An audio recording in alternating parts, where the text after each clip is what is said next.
Hello, everyone. Hello, Claudia.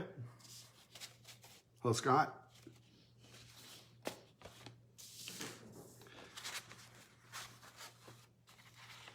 So the main difference between today's session and Thursday's session is the questions that are asked. Hello, Tarun. And a timing, so those that can't watch on Thursday can watch on Friday. There is something I'm going to show you today I didn't do yesterday, and that is using titanium white and Chinese white to get your paints to act a little bit like pastels. So I'll kind of show you what that looks like and give you the general ratio so that you can do that and play with that. Okay. So I wanted to go over, since many people asked the same question, and that is, what's the difference between a perylene and a pyrrole? Perylines and pyrroles are both synthetics. They're beautiful, high intensity pigments. And let me show you, I'll show you what they look like. We have 5 perylines and we have 4 pyrroles. So this is perylene scarlet, perylene violet, perylene maroon. I know this is all backwards for you. Perylene red, and perylene green. So those are the 5 perylines, which are synthetic. And that's what they look like. Those are the 5 perylines. Okay, we have 4 pyrroles. It's beautiful and sunny here in Seattle, Washington. In fact, you know what we call 2 weeks without rain in Seattle is called summer. So here's pyrrole crimson. So this is pyrrole. Pyrrole red. Pyrrole orange. And pyrrole scarlet. And this is what they look like.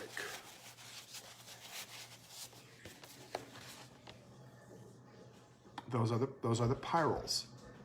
So the main difference between the pyrroles and the perylines is the pyrroles are more opaque. So pyrroles are more opaque, and they run from semi-opaque to full opaque. They make a much cleaner mix than do the perylines. The perylines are more transparent to semi-transparent. And with the perylines, for example, the scarlet perylene, when you mix with this, there's a brown undertone to it. And that's why the pyrroles are a cleaner mix, because they don't have that undertone. So that's the main difference between the pyrroles and the perylines. They're both very beautiful pigments that make beautiful colors. They're high performance, they're high light fastness. Transparent pyrrole orange.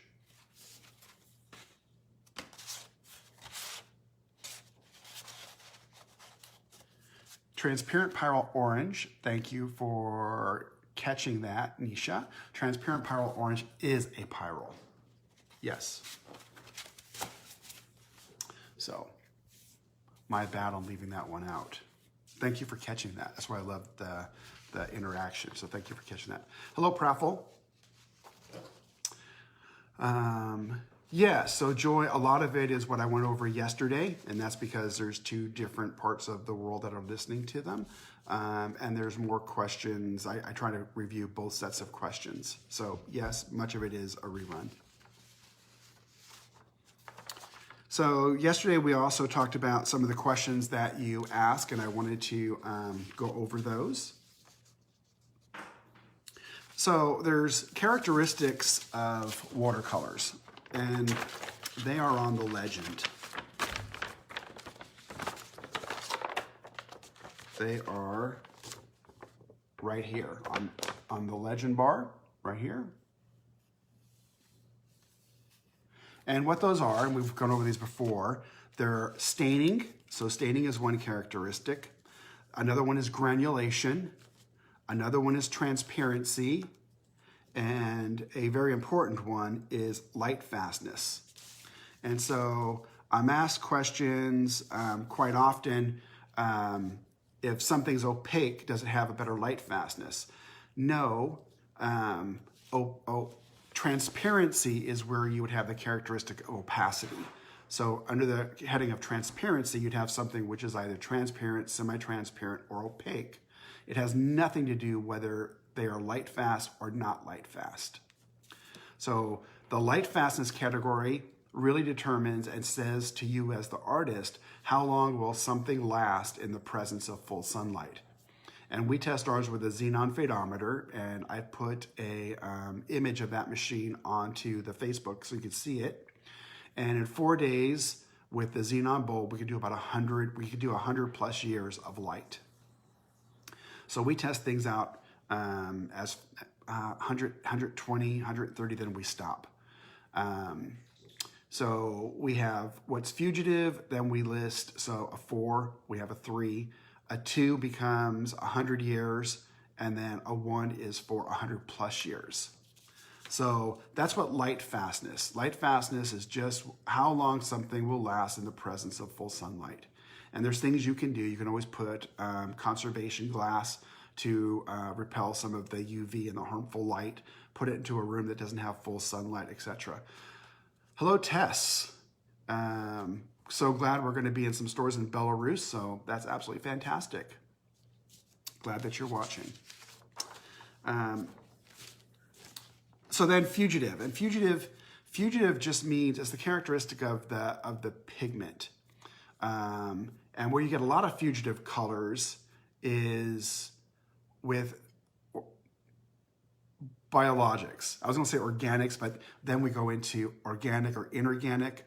And that's a characteristic of having carbon, not having carbon, or metal in the molecular structure. So it would be having stuff made out of beetles or mollusks. If you remember, the mollusks made the beautiful purples. The beetles make like a light red. There's the rose madder. All those are fugitives. Those are dyes. The rose madder is just a dye from the madder plant, the root of the madder plant that's been boiled, and then it is laked. The process is called a laking process, which puts that dye over a metal halide and therefore becomes a pigment. But when something's fugitive, it's always fugitive. Quinacridones, quinacridones are one of those other things that are a synthetic, and they're absolutely gorgeous. They were made in the 50s. It's just how that chain, those 5 rings are moved. That gives you the different colors. High performance, long lasting, beautiful, beautiful, beautiful, beautiful colors.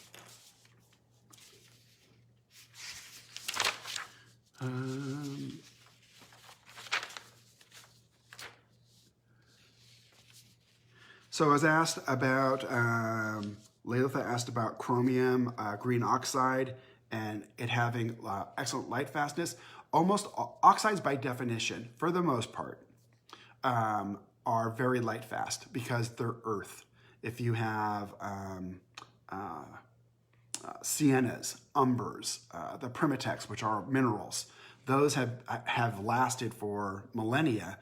They're just unbelievably light fast, and that's one of their characteristics. So it's not so much that it's because they're opaque. Again, that deals with transparency. It is because of the nature of them. They're from the earth, and they tend just to have unbelievable light fastness.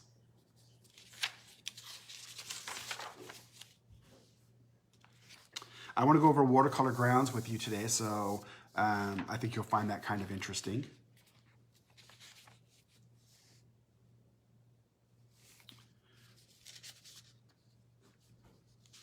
So one of the questions was, what is the main characteristics of Primitex? The main characteristics of Primitex is, one, they're minerals. That's why they have the word ITE, rhodonite, ITE, sugilite, etc. ITE just means mineral. So they're minerals. The majority of them are crystal minerals, which really give them the differential in colors that you see. A little bit different than the Minnesota pipestone or the Sedona or the Yavapai, which are not crystals. They're going to be more uniform in color. The other one that's a crystal that is very uniform in color is the garnet, and that's because the garnets are so pure. There's not a lot of other things inside them. For example, the zoisite has the rubies, it has some quartz, it has other things that add to its color and what you see. I'm trying to look at your questions so I answer the questions that you're asking here. Yes, the half pans are available in India. KDS has those. They do fantastic in stocking all the product. They're just wonderful. That's Tarun. So Tarun, thank you. Question was the difference between Mars Black, using Mars Black or using black watercolor paper. If you're using a watercolor paper, you don't need to use a ground. It already has a surface treatment.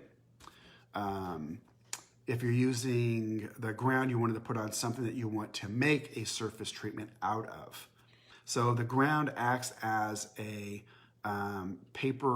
watercolor paper in a jar, for lack of a better understanding. It's just really easy to use.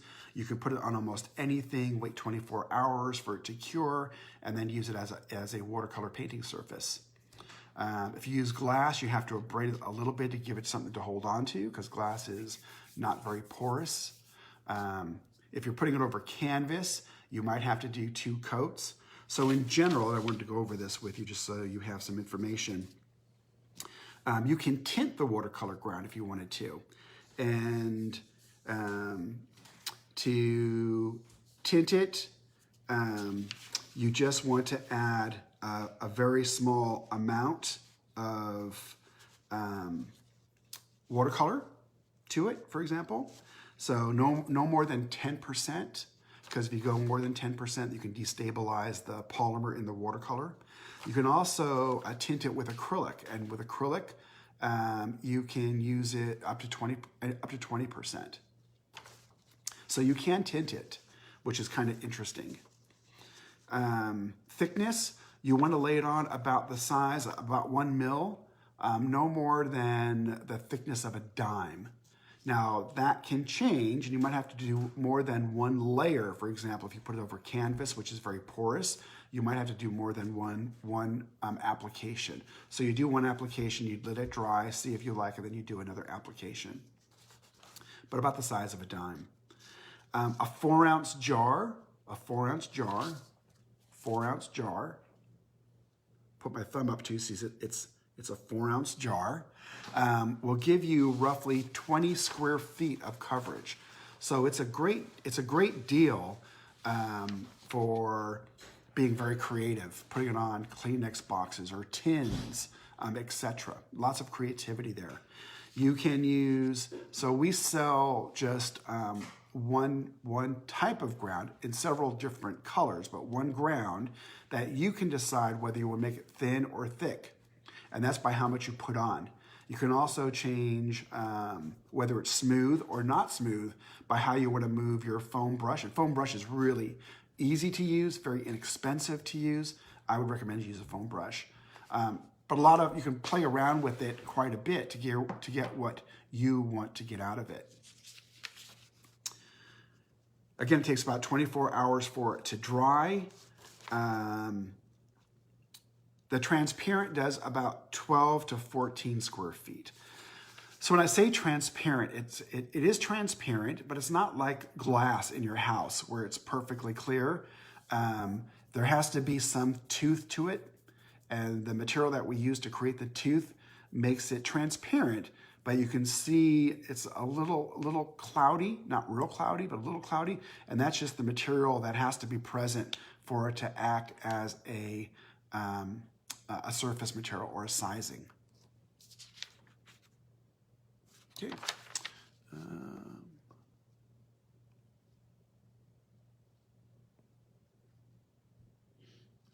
Does Daniel Smith have a book describing about all the colors? No, but we do have a pamphlet that goes over the Primitex and where they're found, what makes them different. It shows a swatch of the pigment. It shows the drawdown, and that is available at the danielsmith.com site. You can actually look at it under, I believe it's under brochures, but I will make sure and I will post that so you can go see it. Insofar as the other colors are concerned, you can look up almost any color online. We have all the colors online, so you could go to our site and look at them there. You could also go into further information about the colors, just because if it's a company or a pigment house that makes them, because we give you the pigment, for example, ultramarine PB, you can actually look it up. You can look up Quinn Rose PV19 and read about the pigment violet number 19. So you can learn more about it if you want to do that. And then what you have to always be watchful of, even though you might know the pigment classification, you won't know the shade. And the shade is just a whole level of chemistry more that lays underneath the pigment classification. I love doing these talks, so thank you so much. I want to add something each time so you're getting something out of it. Oh yeah, the Fuchsite Genuine's beautiful. It comes both in red and green. A lot of mica in the Fuchsite, as I've shown you before, lots of mica. The interesting thing for those that use the Primitex, I think what I just did in the artist studio, and the artist was looking at the same way I look at it, which is you play with the energy of the Primatech, because it's going to flow the way it wants to flow. But what you can do is help it flow along. But they're just wonderful to see on watercolor paper. I think you'll enjoy them. How much water can I mix into the watercolor ground? You don't want to, you don't want to mix water into the watercolor ground. You want to lay the watercolor ground just as it comes out of the,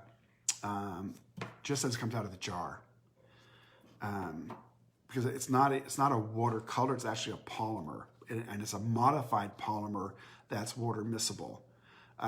So you want to lay it down right out of the jar, and then get your thickness and whatever shape you want by using a foam brush or anything to put a design that you want, and then you let it dry for 24 hours, and then it's a paintable surface.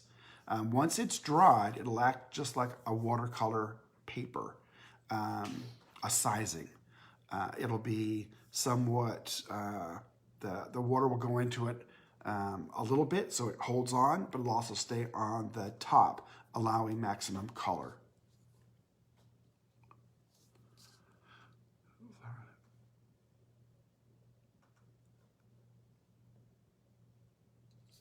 See, do you have an idea to produce watercolor ground, which is simulate cold press paper? So Tess, you can simulate cold press paper by how much of the product you put on. So if you take a foam brush, for example, and you make the watercolor ground very, very flat, very, very smooth, that would kind of be like a hot press paper. If you have some tool that you want to cross it to give it irregularity, that would be more like a cold press paper. It's really how much you play with it. So someone said if you want smooth, again, just go ahead and you would use a foam brush and just maybe a 2-inch or a 3-inch or a 4-inch and just lay it down really, really, once you've laid it down, you go back over, just lay it down really smooth and you take any of those ripples out of it.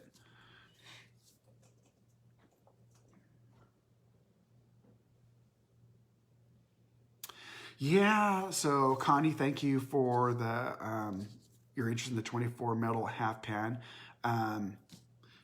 What we've been in Seattle, we've been under lockdown. We were locked down for over a month. So the product was on the dock and could not go to the distribution points. Now it's gone out, so it's going to be going. It's actually going to be going out to distribution, and then once distribution has, it's going to be how staffed they are, etc., to then bring it forward to the internet or to retailers. So in the world right now, we're backed up. Even though we have product getting it to the end user, it's almost like toilet paper. You can have it, and all of a sudden, there's a bottleneck. So airplanes aren't moving. Airplanes aren't moving, and even in the U.S., a great deal of material moves on flights, and they're all on tarmacs. So it's as you know, we're all living through it. It's a crazy time, but we're pushing it out as fast as we can push it out. Can you say sand it when it's dry? You can sand it when it's dry. We would highly recommend that when you sand anything or use pastels or anything, that you wear a face mask and appropriate protection. That's always important. And now it's no big thing because we're all wearing face masks, so it's nothing out of the ordinary anymore. But definitely you can sand it. Thank you, Claudia, to make it very smooth. Just please make sure you're wearing some type of a face mask to protect yourself.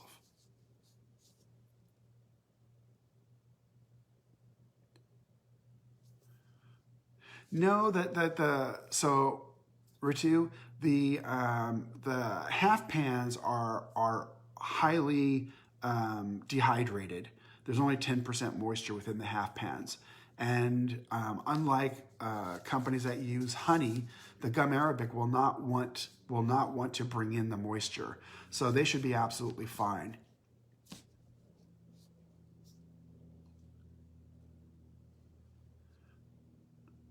So how long lifespan of pieces made with ground? So the ground is a modified polymer, and polymers have been out since acrylics. So 1950, that's been about 70 years. So far 70 years, and if you look back 70 years with the paintings that were done with acrylic 70 years ago, they're still, if it's a true polymer, not a latex. So you paint your house with a latex acrylic. Those do not last. Stuff that you buy 10 tubes for $3, that's a latex acrylic. They have a half-life. If you're using polymer acrylics, this is a polymer acrylic, they last an incredibly long time. Right now, the history's been 70 years because they've been around for just 70 years. So they're kind of new to the art world, if you will. So I would say very, very good longevity.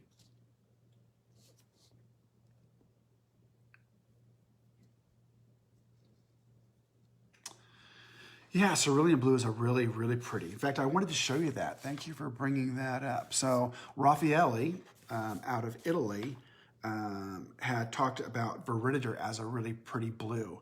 And it is actually a very, very beautiful blue. So this is Viriditor. It's a very pretty blue. And I just wanted to show you that since not everybody's asked that. And so Nisha, this is a great segue. So Nisha says all phthalos have very good and not excellent. So no, our phthalos have excellent light fastness. Excellent. So these are the phthalos that we have, and they are very high performance pigments. They're beautiful pigments. We have phthalo green. This is phthalo green blue shade. This is phthalo blue red shade. Phthalo blue turquoise. Phthalo green. Phthalo turquoise. Phthalo blue turquoise. Phthalo turquoise. There's a difference. Phthalo yellow green. Hello, Sue. And phthalo blue. I already showed you that one. Okay. So the neat thing about the phthalos, they're beautiful pigments, and they have a high light fastness. Again, you can look in our color chart or online. There's now the spreadsheet, which is online, which will give you the light fastness. We only have 2 items which are fugitive, and that's the alizarin crimson, because it's a coal tar derivative, and it was used by the masters. We also have it in the permanent version, and opera pink. So we just have 2. The majority of all of our colors, 200 plus of them at a 260, 200 plus are light fastness 1. And the majority of the other ones are light fastness 2. So 100 plus years and 100 years. And that's in full, hello Frank, that's in full sunlight.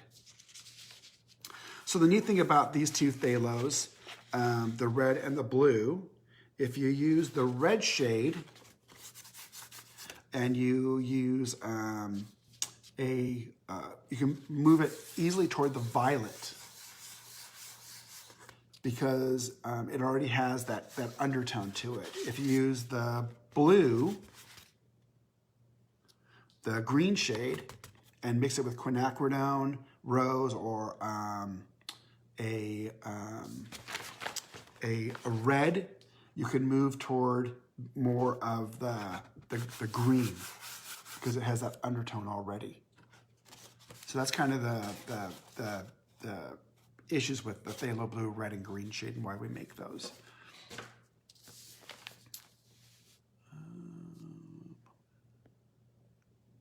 Sure, Diana. You're all from different parts of the world. Thank you for joining. So, Nisha, it really depends on what people are buying. So, in essence, Daniel Smith is a pigment house. And we source the best pigment available. And what matters to us, because we're dealing with professional artists, is always going to be the light fastness. And not only do we source highly light fast pigments, because we test pigments, we test hundreds of pigments a year. There's that many coming into the marketplace, and we're constantly testing them. They can fall out because of testing for what can pass under ACMI.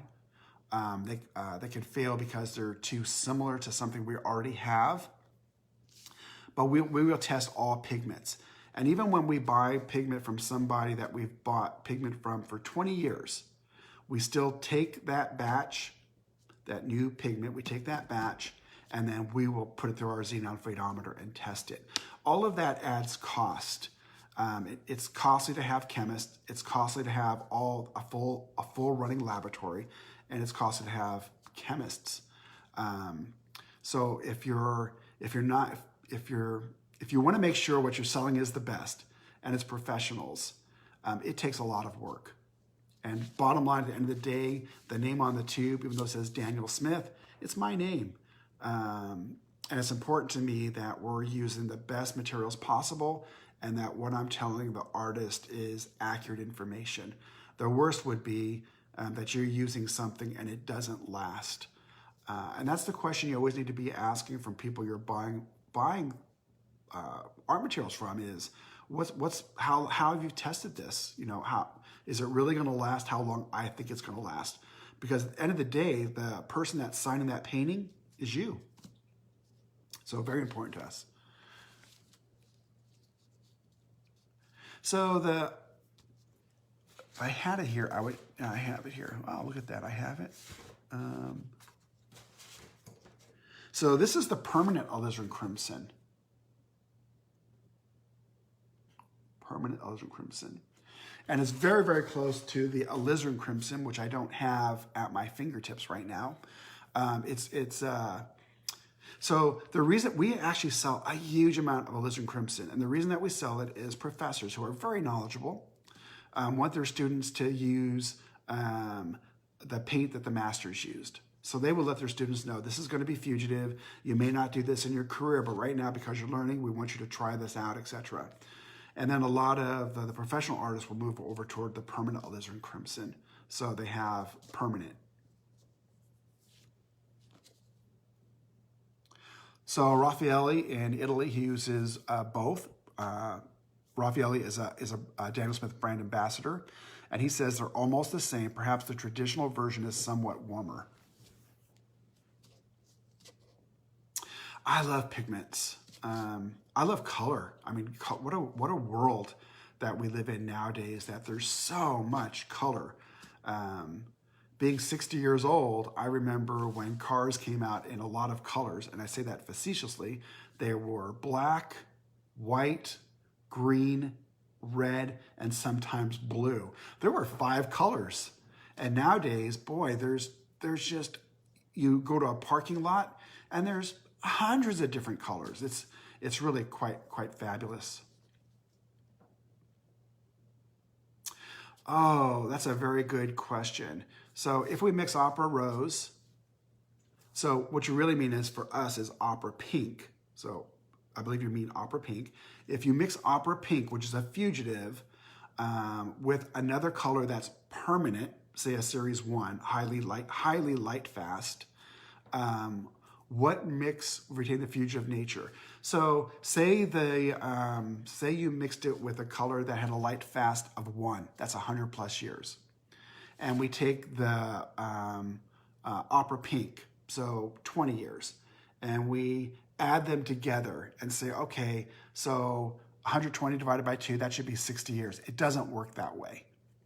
At the most, when you mix a fugitive with a highly light fast color, you might increase its longevity by 7 to 10 years. So when you use a fugitive, and they're actually, the opera pink is a beautiful color. You just want to know that you want to use either conservation glass, or you want to put it out of direct sunlight. That will keep the beauty, and it'll have them last a lot longer, because it's the UV that comes from the sun that destroys that fugitive nature. Hello, Allison. Oh yeah, those gold cars were everywhere. I love Sleeping Beauty. Sleeping Beauty to me is a very, very pretty color. Probably the color out of all the 260, it's pretty pedestrian for me, would be the ultramarine blue, which is the synthetic form of the lapis. The ultramarine blue is just, I find it to be just a really, really beautiful color. So Allison asked, what is fugitive? Fugitive is here today, gone tomorrow.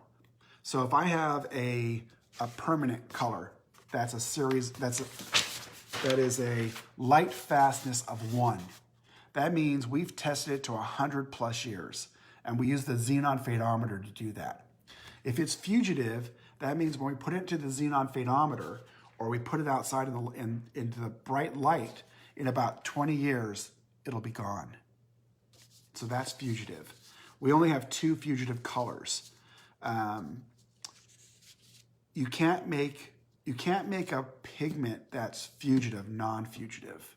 So it's really important that you look for that, or that you're using colors from a company that they're constantly testing to make sure that there's high permanence within their pigments, and we do that.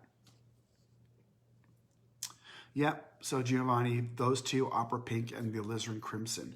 The alizarin crimson permanent, 100 plus years.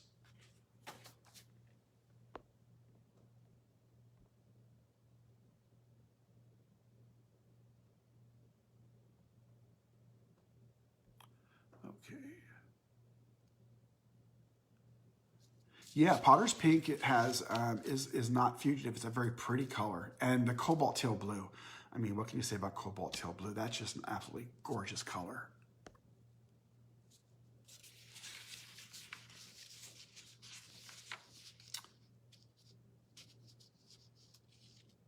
So, Raphael, the only two colors that we have that are fugitive. So they are light fast, but they're fugitive light fast, are the alizarin crimson and the opera pink. Yeah, you know, the rose madder had a beautiful story to it, and I had that for a lot of years, and it was just too difficult to get the same level of rose madder all the time, because it's from a plant, which makes it very difficult. So here's something so one thing that I had been asked about, and I wanted to share with you, is do you have pastel colors? We don't have pastel colors. However, you can use titanium white or Chinese white or buff titanium to mix with your Daniel Smith colors to achieve a pastel looking color. And I'm going to show you that here. The general ratio is 3:1. 3 parts of the white to 1 part of the Daniel Smith color. They're all Daniel Smith, but for example, 3 parts of Chinese white to 1 part quinacridone red. And I'm going to show you kind of what that looks like here. So this is the mass tone. This is the mass tone up here. So it's a 3:1 ratio, and this is what you get. This is ultramarine, and you get some granulation, but this is ultramarine with the same, which is 3:1. This is the permanent green light, 3:1. And this is the lemon yellow and iridescent electric blue. Lemon yellow, iridescent electric blue. And again, when you mix it with the Chinese white or with the titanium white, you're going to increase the opacity. So whether it's already opaque or whether it's a transparent, you're going to increase the opacity. A little bit like a gouache, but it's a way for you, if you want to play, it's a way for you to play with your colors to get this kind of pastel look to it. And then you would just kind of play with the ratio. In general, you can start with a 3:1, 3 parts of the white to 1 part of the paint. Yeah, so white gouache is going to be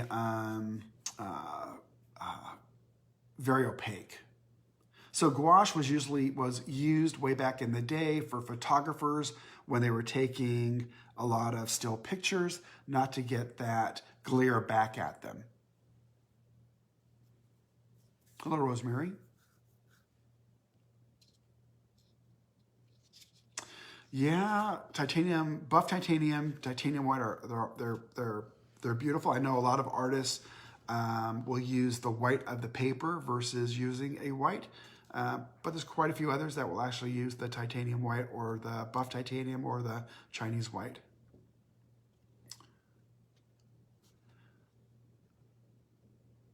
So Ritu, can you tell me more about what question you have on metallic palette so I can answer it? Oh, okay, Jean Haynes. So Jean Haynes has a 6-color, 5mm iridescent set. And I'm gonna see if I can find that and show it to you. And then, so I'll see if I can find that.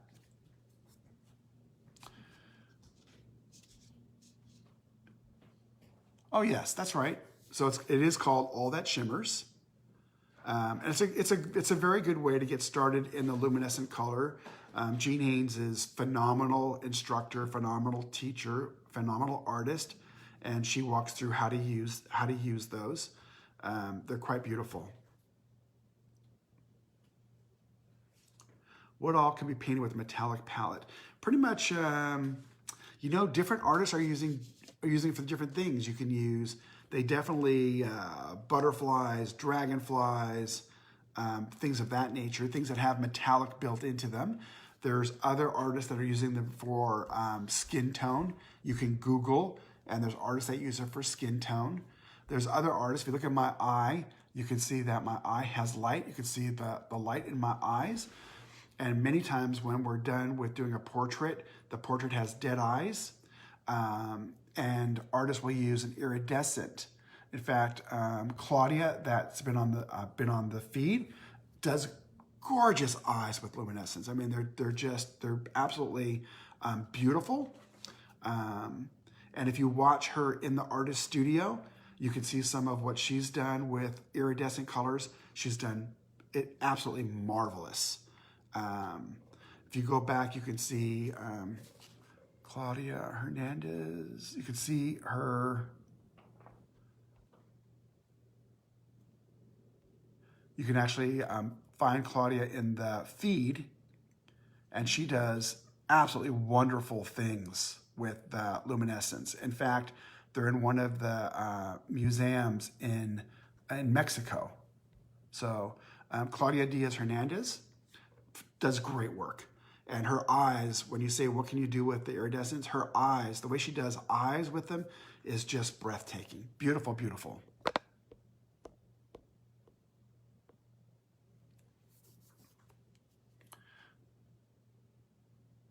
Yeah, lavender, so it's, oh, you're very well, Claudia. You do such a phenomenal job with eyes.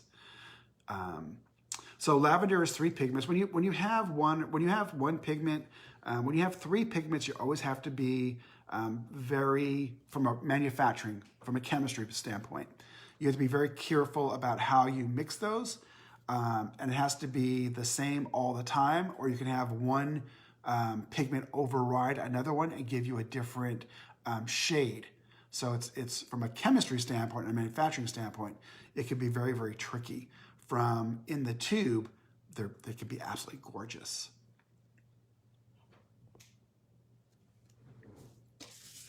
So I just thought you might want to play with, there's a lot of people playing with pastels. You can get there, and it's just nice to be able to play with things.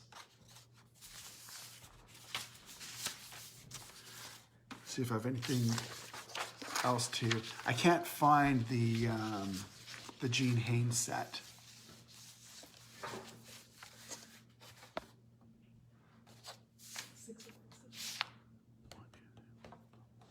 So these 6 right here,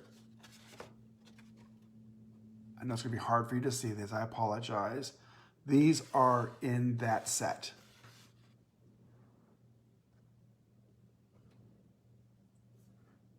So it's a nice little, it's a nice set. They're great colors to start with.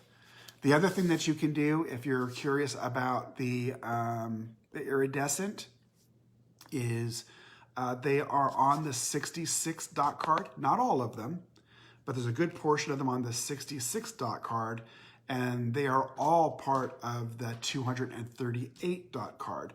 And that's a great way to be able to see a lot of colors. I know as artists, the 2 things that play a lot in your lives are 1, how you can see it, and 2, how you can feel it through the brush. And you can do both of those with the dot cards. And it's just a great way to try a lot of colors. And then you can also keep it as a reference to colors you might want to try. I think as you watch a lot of, if you haven't, I'd strongly suggest that you watch in the artist studios. The artists who are being part of that or taking part in that are sharing tips and techniques. And I would say the vast majority do color trials, mixing, before they ever go and do paintings. And I found it very, very, very interesting. Very interesting.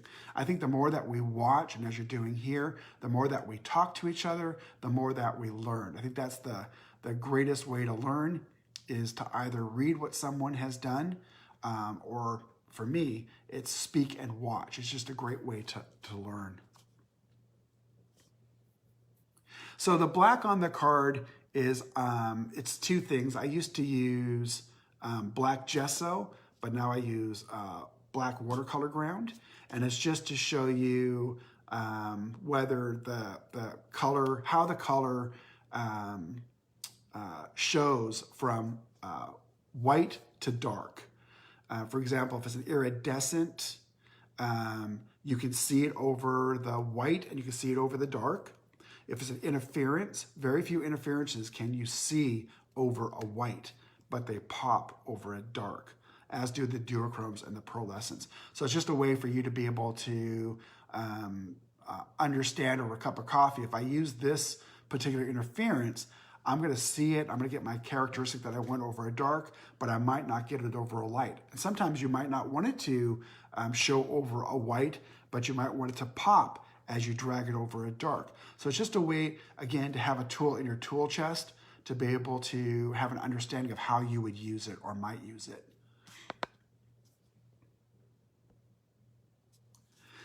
You know, Stella doesn't have a set. She does have a beautiful dot card. Stella, if you've watched Stella, she's a wonderful artist. In fact, I have one of her paintings in my office, and I just love looking at it. I love looking at the different plays of light and the lightness of it. It's not a heavy painting. It just makes me feel good.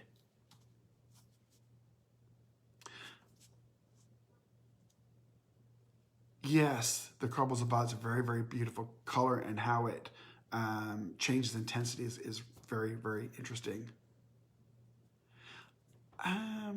Do we have luminescence in sticks?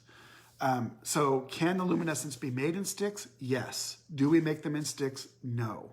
And really that's more because we're really trying to get the word out of how the luminescence can be used.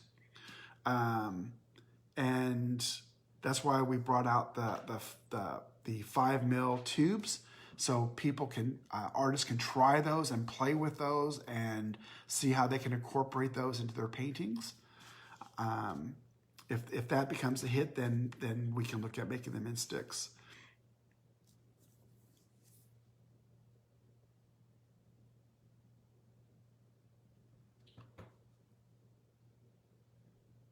Yeah, so Tarun, it's going to be a while before we do the 260 dots on the dot cards. It's really, for us, it takes preparedness to let the market know it's going to come about. So, but it's something we're looking at. The dot cards are wonderful.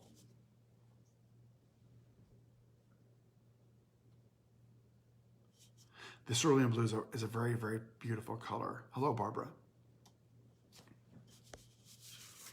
I'm gonna see what other things were asked as you increase your fee. So Mayans, I was asked about Mayans, and let me show you those. Here we go.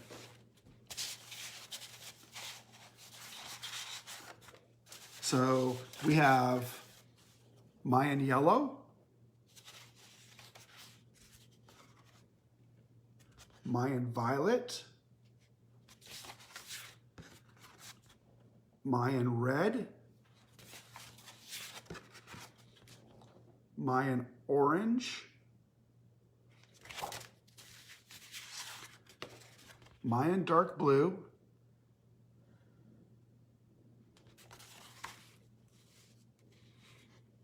I would look at that, Mary.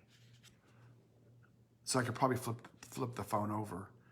And then Mayan blue genuine. So the reason that we say Mayan blue genuine is it has a pedigree to it.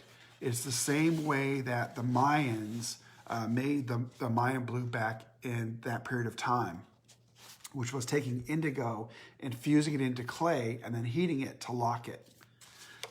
The rest of these Mayans aren't made that way, and they don't have a history. We just thought they were beautiful, and they're made by the same company that we get the Mayan Blue Genuine. So these have no history behind them, whereas this one has a beautiful history behind it, the Mayan Blue.